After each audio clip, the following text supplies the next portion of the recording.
हे WhatsApp guys, welcome back once again. दोस्तों, अगर आपने दिल से कोई सपना देखा है तो उसे उड़ान भरने से कोई आपको रोक नहीं सकता। कैसे एक ट्रैक्टर ने फरारी जैसी कार को भी रेस में हरा दिया और बना दिया एक इतिहास जिसे आज दुनिया याद करती है। कहानी का नाम है लैम्बोर्गिनी। तो कहानी की शुरुआत में हम दो सुपर कार को देखते हैं जिसका नाम हमें शायद बताने की जरूरत ना पड़े। एनजो फरारी के मालिक और लैम्बोर्गिनी सुपर कार के मालिक दोनों ही एक रोड पर अपनी कार के साथ होते हैं और रेस लगाने के लिए तैयार थे, और अगले ही पल दोनों की कार हवा में धुएं की तरह गायब हो जाती है। अब यहाँ से हम उस समय में आते हैं जब वर्ल्ड वॉर 2 खत्म हो चुका है। बस से उतरते हुए सोल्जर जो जंग से वापस अपने घर इटली आ गए, दोनों ही बहुत खुश होते हैं।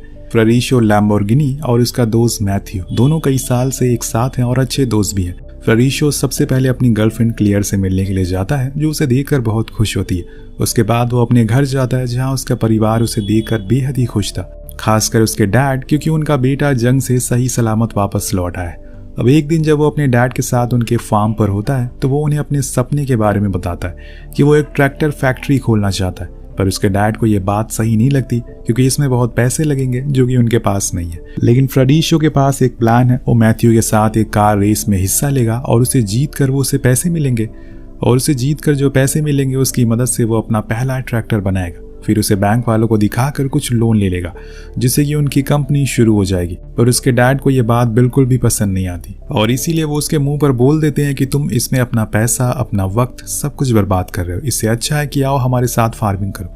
लेकिन दोस्तों, वो कहते हैं ना कि आपकी फैमिली में एक ऐसा इंसान जरूर होता है जो अपनी गरीबी की रेखा को लांघ कर और कुछ बहुत बड़ा कर जाता है।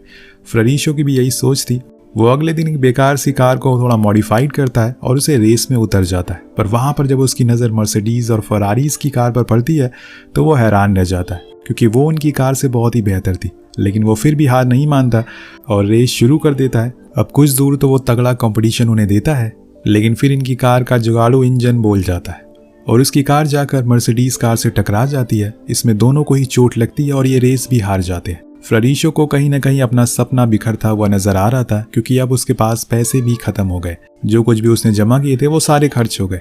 अब निराश होकर वो क्लेयर के घर जाता है जहां वो आज के दिन के बारे में बताने लगता है कि उसने वहां पर एनजो फरारी को भी देखा जो उसके आइडल है, लेकिन एक दिन वो उनसे भी आगे निकल जाएगा। वही बातों बातों में क्लेयर उसे बताने की कोशिश करती है कि वो माँ बनने वाली है। वही बातों बातों में क्लेयर उसे बताने की कोशिश करती है कि वो माँ बनने वाली है, लेकिन वो समझ ही नहीं पाता। इतने में अंदर से मैथ्यू आकर उसे कहता है कि पागल, वो माँ बनने वाली है, कब से वो बताने की कोशिश कर रही है, लेकिन तुम समझ ही नहीं पा रहे हो। तो फ्लोरेंशियो को ये सुनकर थोड़ा नर्वस हो जाता है। उसे समझ नहीं आया कि वो किस तरह से रिएक्शन थे। कुछ समय बीत जाता है लेकिन अभी तक वो अपने सपने के बारे में नहीं भूला है। इसीलिए अपनी आखिरी उम्मीद लेकर वो अपने पिता के पास जाता है और उनसे कहता है कि उसे कुछ पैसों की जरूरत है। वो उसे अपना वॉलेट निकाल कर दे देते हैं, लेकिन फ्लोरेंशियो को इतने पैसों में कुछ नहीं होने वाला। इसीलिए वो उनसे कहता है कि मैं आपसे वादा करता हूँ कि जब भी मेरे पास पैसे आएंगे मैं आपके सारे पैसे इंटरेस्ट के साथ लौटा दूंगा। उसके पिता जब इस बात को सुनते हैं तो उनका मन बहुत भारी हो जाता है और वो उसी समय अंदर से लाकर उसके सामने फार्म्स के पेपर रख देते हैं। इसीलिए वो उसे लेकर चुपचाप क्लेयर के घर जाता है, लेकिन क्लेयर इस बात से खुश नहीं थी। वो अपने काम के लिए अपने बाप, अपने भाई का फार्म बेच रहा था। वो उसे डांटते हुए कहती है कि तुम्हारे भाइयों ने इस फार्म को बहुत ही मेहनत से बनाया और इसीलिए जाकर उन्हें यह वापस कर दो। लेकिन फ्लोरेंशियो की जिद है, उसे ऐसा करने नहीं देती। वो जाकर फार्म को बेच देता है और जितने भी पैसे मिलते हैं उसे सबसे पहले वो एक गैराज को रेंट पर लेता है और शुरू हो जाता है अपने दोस्त मैथ्यू के साथ अपने सपने के सफर में, जो पता नहीं सच होगा या फिर नहीं। यहाँ दोनों उस गैराज का नाम लैम्बोर्गिनी रखते हैं जहाँ से एक नई युग की शुरुआत होती है। एक ऐसा नाम जो आज के समय पे हर मिडिल क्लास इंसान के जुबान पर है। उन्हें अपनी जिंदगी में एक बार तो लैम्बोर्गिनी को चलाना ही है, चाहे वो रेंट की ही क्यों ना हो। वैसे आपकी कौन सी कार फेवरेट है, नीचे कमेंट करके जरूर बताएगा। कहानी आगे बढ़ती है। फ्लोरेंशियो ने गैराज में बैठकर एक मॉडल को तैयार किया है जिसमें उसने अपने सबसे पहले ट्रैक्टर के बारे में सब कुछ बता रखा था। वो मैथ्यू को बताता है कि हम 2 हाइब्रिड फ्यूल टैंक को यूज करेंगे, जैसे कि हमारी फ्यूल की बचत होगी क्योंकि जब इंजन स्टार्ट होगा तो हम सबसे पहले गैसोलीन को छोड़ेंगे और फ्यूल ऐसा करने में फ्यूल की बचत भी होगी। हमारा ट्रैक्टर को पावर भी ज्यादा मिलेगी। उन्होंने अपने पहले ट्रैक्टर का नाम भी सोच लिया था जो कि था केरोके। नेक्स्ट डे वो लोग एक कबाड़ी के पास जाते हैं जहाँ पर उन्हें एक ट्रक दिखाई देता है जो कि उनके काफी काम आने वाला था और इसीलिए वो तुरंत ही उसे कम दाम पर खरीद लेते हैं और अपने गैराज ले आते हैं। वहीं मैथ्यू को हर दिन एक लड़की दिखाई देती है जो उनके गैराज के सामने बस से उतरती है। वो उसे पसंद भी करता है लेकिन कभी इस बारे में उसे बता नहीं सका। जब इस बारे में फ्लोरिशो को पता चलता है, वो एक दोस्त होने के नाते उसकी मदद करता है और उसे समझाता है कि तुम्हें उससे बात करनी होगी। लेकिन मैथ्यू इन सब मामलों में बहुत ही ज़्यादा डरता है, इसीलिए वो नहीं चाहता।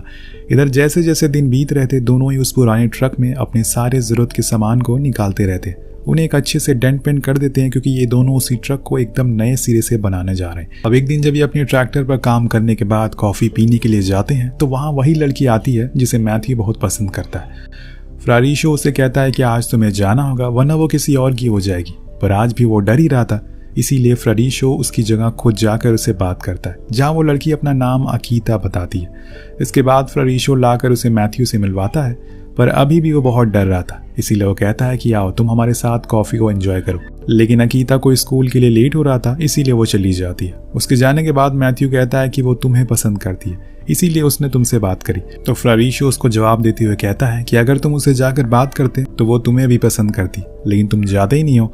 पर घबराओ मत, मैंने तुम्हारे बारे में उसे अंदर बात कर ली है। अब यहाँ से फ्लोरिशो घर जाता है, जहाँ पर क्लेयर और वो दोनों एक अच्छा समय साथ बिताते हैं। क्लेयर कहती है इसी महीने में हमारा बच्चा जन्म लेने वाला है और मैं चाहती हूँ कि जब हमारा बच्चा इस दुनिया में आए वो सबसे पहले तुम्हें देखे। फ्लोरिशो से वादा करता है कि ऐसा ही होगा। अब ट्रैक्टर का काम तेजी से हो रहा था, ये दोनों वेल्डिंग करके एक नए बम्पर बनाते हैं। इसी बीच अकीता बस से उतरती है, वो फ्लोरिशो को देखकर वेव करती है। वो तुरंत मैथ्यू से कहता है कि तुम भी वेव करो, और वो उसकी बात मानता है और हेलो करता है, जिसके बाद दोनों फिर से काम पर लग जाते हैं। लेकिन इस बात का भी ध्यान रखना है कि ये काम कम से कम लागत में होना चाहिए, तभी इन्हें प्रॉफिट होगा। अब इसी तरह से समय बीतता रहता है और न्यू ईयर आ जाता है। मैथ्यू, क्लेयर और फ्लोरिशो तीनों ही साथ में पार्टी करते हैं और खूब मस्ती करते हैं। जैसे जैसे महीना बीत रहा था, इनका ट्रैक्टर का काम भी पूरा होने लगता है और अब तो कुछ ही चीज़ें बची रह गई थी। फ्लोरिशो बड़े ही प्यार से उस पर पेंट करता है और उसे अच्छे से साफ भी करता है। इसके बाद वो दोनों ही प्रिंटिंग कंपनी के पास जाते हैं, क्योंकि जब आप कितनी भी अच्छी चीज़ें बना लें, अगर उसकी ब्रांडिंग अच्छे से नहीं हो तो लोग उन्हें जान नहीं पाएंगे। इसीलिए अपनी कंपनी का लोगो प्रिंट करते हैं और यहाँ बनाते हैं दुनिया का सबसे पहला लैम्बोर्गिनी के नाम का लोगो। पर अभी रुकिए, अभी वो बुल डिज़ाइन वाला लोगो की कहानी अभी बाकी है। पर घर जाकर उसकी माँ उसे बताती है कि क्लेयर को बहुत पेन हो रहा था, काफ़ी खून बह रहा था, इसीलिए हमने उसे तुरंत हॉस्पिटल भेज दिया। ये सुनकर वो भागते हुए हॉस्पिटल पहुंचता है, जहां हम देखते हैं कि क्लेयर अपने बच्चे को जन्म देते हुए बहुत दर्द में है। उसे ब्लीडिंग लगातार होती जा रही है। वो बार बार फ्लोरिशो को आवाज़ लगाती है, लेकिन वो उस समय उसके पास नहीं था। कुछ ही समय के बाद वो अपने बच्चे को जन्म तो दे देती है, लेकिन वो बच नहीं पाती। जब तक फ्लोरिशो वहाँ पहुँचता है, डॉक्टर उसे बताते हैं कि उसकी वाइफ ने एक बच्चे को जन्म तो दिया है, लेकिन वो इस दुनिया से जा चुकी है। अब ये सुनकर वो पूरी तरह से टूट जाता है और जाकर मरी हुई क्लेयर से गले लग जाता है। वो बहुत रोता है। आज उसे बहुत पछतावा हो रहा था कि काश वो क्लेयर के पास होता। वो इसी गुस्से में जाकर अपने गैराज में सारी चीज़ों को तोड़ने लगता है, क्योंकि वो क्लेयर से किए हुए वादे को भी पूरा नहीं कर सका। यहाँ तक कि वो अपने बनाए हुए ट्रैक्टर को तोड़ने के लिए हथौड़ा उठाता है, पर फिर उसे अपने पिता का चेहरा याद आ जाता है, जिन्होंने अपना फार्म बेचकर उसके लिए पैसों का इंतजाम किया था। कम से कम वो उनका सपना तो तोड़ नहीं सकता, इसीलिए वो रुक जाता है। अब वो अपनी जिंदगी में अकेला हो चुका था। अगले दिन वो बैंक जाकर वहाँ के मैनेजर को अपने ट्रैक्टर के बारे में बताता है और कहता है कि मार्केट में मिल रहे सारे ट्रैक्टर से मेरे बनाए हुए ट्रैक्टर भी सस्ता है और टिकाऊ है। क्या मुझे इसके बदले में लोन मिल सकता है? मैं और भी ऐसे ट्रैक्टर बनाना चाहता हूँ। अब यहाँ से सीन शिफ्ट होकर पहुँचता है मैथ्यू पर, जो अपने बनाए हुए ट्रैक्टर को साफ कर रहा था, कि तभी उसके पास फ्लोरिशो आता है और उसे एक पेपर देता है, जिसके पढ़ने के बाद उसकी खुशी का कोई ठिकाना नहीं था। दरअसल बैंक वाले मान गए थे इन्हें लोन देने के लिए। वहीं फ्लोरिशो के पिता उसके बच्चे को अपने पास रख लेते हैं ताकि वो उसका अच्छे से ख्याल रख सके। अब पैसे मिलने की खुशी में दोनों एक रेस्टोरेंट में जाते हैं, जहाँ पर मैथ्यू को फिर से अकीता दिख जाती है। वो उसे देखकर बहुत ही ज़्यादा शर्माने लगता है, तो उसका दोस्त कहता है कि अगर ऐसा ही चलता रहा तो वो किसी और की हो जाएगी, इसीलिए मैं बाहर जा रहा हूँ, तुम जाकर उससे बात करो। अब फ्लोरिशो बाहर चला जाता है, लेकिन उसकी आंखों में आंसू थे। वो लोन मिलने से वो बहुत खुश तो था, लेकिन साथ में दुखी भी था, क्योंकि उसकी कामयाबी को देखने के लिए उसकी पत्नी उसके साथ में नहीं है, क्लेयर। उसे की याद में वो एक कोने में बैठकर सिगरेट पीने लगता है कि तभी वहां पर अकीता आती। उसे ऐसे उदास उसके पास बैठ जाता तो फ्लोरिशो पूछता है कि क्या तुमने मेरे दोस्त से बात की? वो कहती है कि हाँ, लेकिन वो मुझसे नजरें तक नहीं मिला पा रहा है। तो वो कहता है कि तुम्हें उसे थोड़ा और वक्त देना चाहिए। लेकिन अकीता कहती है जिसे मैं ढूंढ रही हूँ वो तुम हो, ना कि तुम्हारा दोस्त। वो ये बोलकर उसके और करीब आ जाती है, जिससे फ्लोरिशो समझ जाता है कि वो मैथ्यू को नहीं बल्कि उसे पसंद करती है। अब दोनों को ऐसे करीब बैठे हुए मैथ्यू बालकनी से देख लेता है। उसे लगता है कि फ्लोरिशो ने उसे धोखा दिया है। और जब वो उससे मिलता है तो उसे आज पहली बार ऊंची आवाज में चिल्लाते हुए कहता है कि तुम्हें शर्म आनी चाहिए, कुछ दिन पहले ही तुम्हारी पत्नी की मौत हुई है और आज ये तुम कर रहे हो, तुम मुझसे शुरू से धोखा दे रहे हो। पर फ्लरिशो का कहना था कि वो तो बस अपने बच्चे के लिए एक माँ ढूंढ रहा है और जैसा वो सोच रहा है वैसा कुछ नहीं है। लेकिन मैथ्यू चुप नहीं होता और बोलता ही रहता है, जिसके जवाब में वो फाइनली कह देता है कि माफ करना दोस्त, वो लड़की तुम्हें नहीं बल्कि मुझे पसंद करती है। ये सुनते ही मैथ्यू उसे एक जोरदार थप्पड़ मारता है और बोलता है कि आज से कंपनी में 25% मेरा होगा, जिसके बाद वो अपनी कार लेकर चला जाता है। इसके बाद कहानी कई साल आगे बढ़ जाती है। हम एक नए दौर में आ जाते हैं जब फ्लरिशो ने अपने गैराज को एक कंपनी में तब्दील कर दिया है। वो अब बहुत बदल गया है, उसके कपड़े वगैरह सब कुछ चेंज हो गए। उसे हम कुछ केक लेते हुए देखते हैं जिन्हें लेकर वो अपनी लैम्बोर्गिनी ट्रैक्टर फैक्ट्री में जाता है और सभी वर्कर को खिलाता है, साथ में अपनी सेक्रेटरी अकीता को भी, जो कि अब उसकी वाइफ भी है। वो उसे कहती है कि तुम्हारा बेटा स्कूल में फेल हो गया, तुम्हें उस पर ध्यान देना चाहिए, तुम्हारी वजह से वो अपनी पढ़ाई पर मन नहीं लगा रहा। तो फ्लरिशो अपने बेटे से मिलने जाता है और उसे फेल होने की खुशी में एक ब्रांड न्यू बोर्ड देता है, जिसे देखकर उसका बेटा सोच में पड़ जाता है कि आखिर फेल होने पर कौन प्रेजेंट देता है। उसके डैड कहते हैं जब तुम इस बोर्ड को चलाओगे तो तुम्हें एहसास होगा कि तुम्हें ये फेल होने पर मिली है, जिससे कि तुम्हें शर्मिंदगी महसूस होगी और तुम और मेहनत करोगे। हाँ, अगर तुम अगले साल अच्छे मार्क्स लाए तो मैं फरारी गिफ्ट करूंगा तुम्हें और वो तुम्हें पास होने का एहसास दिलाएगी। दरअसल अभी तक लैम्बोर्गिनी बस ट्रैक्टर ही बनाती आ रही है, उन्होंने कार की दुनिया में कदम नहीं रखा है। पर जल्दी ही वो समय भी आने वाला है। एक दिन बॉब नाम का आदमी फैक्ट्री में जॉब के लिए आता है और फ्लरिशो को अपनी फरारी ठीक करते हुए देखकर पूछता है कि तुम ये क्या कर रहे हो। तो वो बताता है कि मेरे पास 7 फरारी है, लेकिन सभी के क्लच में प्रॉब्लम हो रही है। मैं इसलिए वो खुद के लैम्बोर्गिनी ट्रैक्टर से क्लच को मॉडिफाई करके फरारी के अंदर लगा देता हूँ, जिसे देखकर बॉब काफी हैरान होता है क्योंकि इतना दिमाग मज़राती ओनर के पास भी नहीं था जहां पर वो पहले काम किया करता था। वो फ्लरिशो से कहता है कि क्यों ना तुम फरारी के साथ कोलैब करो, उसे भी ये आइडिया सही लगता है। इसीलिए अगले दिन वो एंजो फरारी के घर के बाहर जाकर उसका वेट करने लगता है। जब वो आता है तो वो खुद को लैम्बोर्गिनी ओनर के नाम से इंट्रोड्यूस करता है, जिसके बाद वो बताना शुरू करता है कि कैसे उनकी फरारी कार्स की दुनिया की सबसे बेहतर कार है और उसके पास खुद 7 फरारी है, लेकिन वो उनके क्लच से बहुत परेशान है। उसके पास एक आइडिया है, क्यों ना उसके लैम्बोर्गिनी के क्लच सिस्टम को अपनी कार को इंस्टॉल करे, जिससे कि उसकी कार और ज्यादा तेज हो जाएगी। वो पार्टनरशिप का हाथ बढ़ाता है, लेकिन एंजो ये कहकर उसे मना कर देता है कि वो एक किसान का बेटा और उसी जगह ट्रैक्टर के साथ खेतों में है, ना कि रेस में। अब फ्लरिशो फिर से ट्राई कर और इस बारी वो उसे ये कहकर धुतकार देता है कि वो अनपढ़ लोगों के साथ डील नहीं करता। अब एंजो को इस बात का दूर दूर तक कोई आइडिया नहीं है कि आने वाले समय में खेला होने वाला है। अब कुछ दिन बाद जब फ्लरिशो अपनी फैमिली के साथ एक पेंटिंग एग्जीबिशन में होता है तो वहां उसे एक बुल की पेंटिंग दिखाई देती है, जिसे देखकर वो सोचने लगता है क्यों ना वो एक ऐसी ही कार बनाए जो बुल की तरह स्ट्रांग हो और चीते की तरह तेज हो। और इसीलिए फैक्ट्री जाते ही वो एक कार के मॉडल को तैयार कर और फिर फरारी, मज़राती, एस्टन मार्टिन जैसी कंपनीज के चीफ इंजीनियर को बुलाता है। उन्हें वो मॉडल दिखाकर पूछता है कि ये कितने दिन में बनकर तैयार हो जाएगा।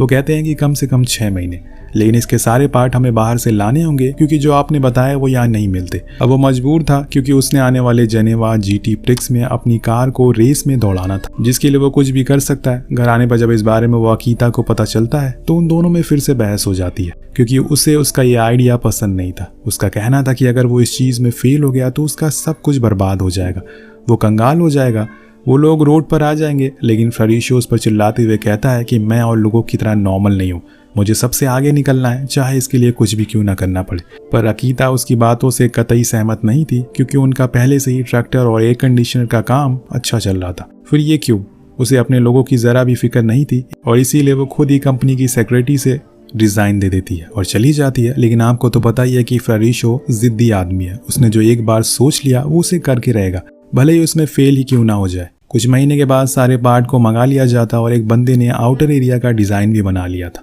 पर वो फ्लरिशो को पसंद नहीं आता, इसीलिए वो उससे कहता है कि तुम इसमें कुछ चेंजेस करो। उस इंसान के मुताबिक ये बिल्कुल सही था, लेकिन फ्लरिशो अभी भी मना करता है, इसीलिए वो वहां से चला जाता है। वहीं जिस इंजन को ये लोग अपनी कार में लगाना चाहते हैं वो बहुत ही ज्यादा बड़ा है, जिसकी वजह से कार का बोनट बंद नहीं हो सकेगा। जब इस बारे में फ्लरिशो को पता चलता है तो वो जाकर उन लोगों से मिलता है और बताता है कि हमें इंजन के कार्बोनेटर को हॉरिजॉन्टल लगाना होगा तभी ये काम होगा। जिसके बाद वो उस डिजाइनर से भी मिलता है जिसने डिजाइन बनाया था और उसे समझाता है कि तुम मेरे लिए एक नया डिजाइन बना दो, वो सही नहीं है, एक आखिरी बार ट्राई करो। अब वो मान जाता है और इस बारी जिस डिजाइन को वो बनाता है वो फ्लरिशो को बहुत ही ज्यादा पसंद आता है। ये दूसरी बारी था जब फ्लरिशो को इतना सुकून मिला था, पहली बारी जब उसने ट्रैक्टर को बनाया था। अब यहाँ से वो एक बंदे के पास जाता है जो लोगोज बनाता है, क्योंकि उसे अपनी कार के लिए एक नया लोगो चाहिए था। वो एक बुल की तरह लोगो बनाना चाहता था और जिससे वो सामने वाला इंसान बहुत ही खूबसूरती से बनाकर उसके सामने पेश करता है और कुछ इस तरह से बनता है वो लोगो जिसकी आज दुनिया दीवानी है। वो लोगो उसके रुतबे को दर्शाता है और उसने खास कहकर इस लोगो को पूरा गोल्ड से बनवाया था क्योंकि अभी उसके पास पैसों की कोई कमी नहीं है। वक्त बदल चुका और ये वक्त उसकी जिद ने बदला है। वो खुशी में एक पार्टी रखता है, इसमें उसकी कंपनीज के सभी लोग मौजूद थे, पर उस पार्टी में फ्लोरिशो बोर हो गया था, इसीलिए वो अपनी नेक्स्ट कार का कॉन्सेप्ट डिज़ाइन एक टिश्यू पेपर पर बनाना शुरू कर देता है।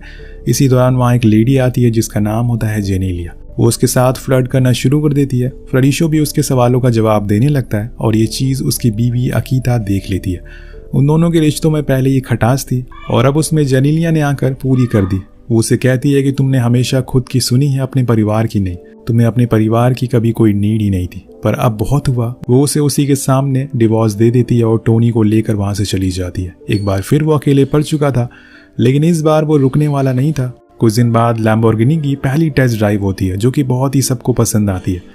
जिसके बाद वो दिन आ जाता है जब सभी बड़ी कंपनीज की कार जेनीवा ऑटो एक्सपो में हिस्सा लेती है। वहाँ अपनी न्यू कार को लॉन्च करती हैं।